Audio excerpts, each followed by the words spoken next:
يلا بينا نعوم في مركب الطشت. انزل من الطشت قبل ما أطيرك بالشبشبة. الواحد زهقان مش لاقي حاجة يعملها.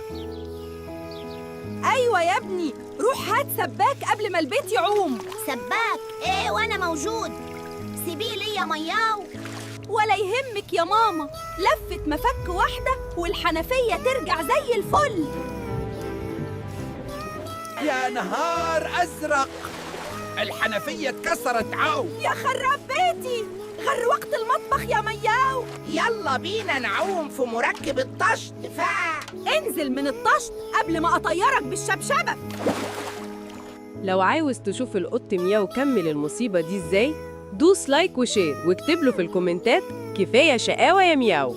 السلام عليكم، حد طلب سباك من البلد؟ وعليكم السلام يا عم صمولة، الحقنا قبل ما نبقى سمك. أيوة باين، المطبخ بقى ترعى يا مياو. هعمل اللي المفروض يتعمل من غير طشت ولا حاجة. من النهاردة ممنوع تقرب من أي حنفية في البيت، مفهوم؟ طيب يا ماما، خلاص هبطل شقاوة.